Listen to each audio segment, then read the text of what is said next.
Hi, everybody. I'm Tanya Pobeda. I'm a PhD candidate who studies board games. And today we're going to do a deep dive into some of my dissertation research, looking at how inclusive is board gaming with a specific focus on Canada and the US. And this is my first ever video for Our Family Plays Games, and I'm so pleased and proud to be here. So let's take it away. This is Schooled by Gru, an exclusive series for Our Family Plays Games Voices, where I do a deep dive into my PhD dissertation research and share with you the findings before the rest of the world sees it, exclusively on Our Family Plays Games. So first you might be asking yourself, why Gru? Gru is short for Grushenka, and it was an old gamer nickname I had back in the 1990s and going forward since then, where I called myself Grushenka online. And so my friends called me Gru.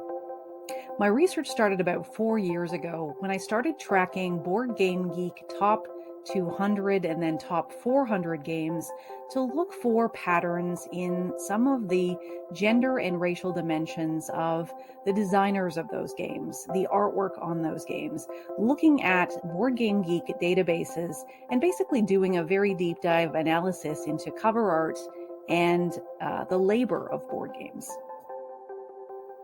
One of the first things that I identified is in the top 400 Board Game Geek ranked games, 92.6% of those games were designed by white men. The other thing I looked at was the imagery on the cover art of the top 200 Board Game Geek ranked games. And I discovered of the nearly 2,000 figures that I recorded, 82.5% of those human representations were white presenting figures. In addition, 76.8% of the nearly 2,000 figures that I recorded were men or boys, so appeared to be male. And yet, when you compare these findings to global demographies, you see a real disconnect. Very basic audience research tells us that 80% of the world's population is Black, Indigenous, persons of color. The US, which is one of the largest consumer markets in the world, has a population of 57.8% who are white, non-Hispanic. When you look at major urban centers in Canada and the US, you can see it's almost a 50-50 split between BIPOC and white populations.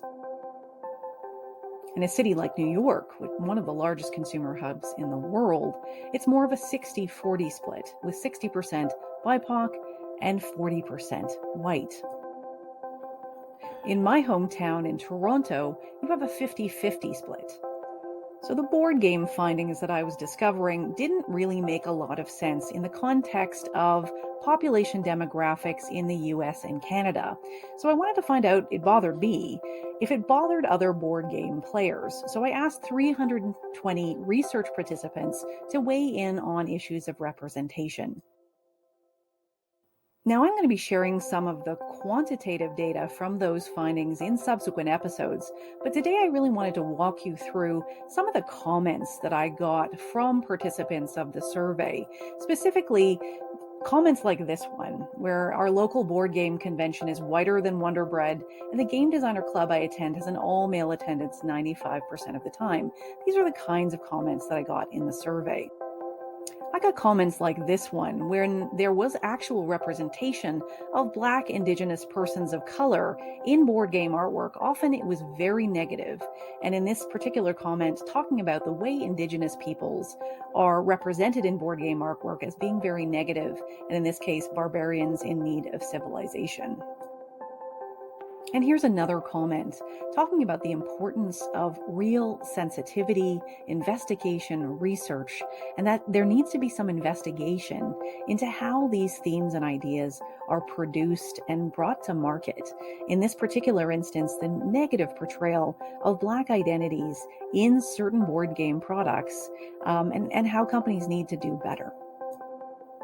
There's so much more to come. This is my very first installment for Our Family Plays Games, Schooled by Gru. Thank you so much for listening.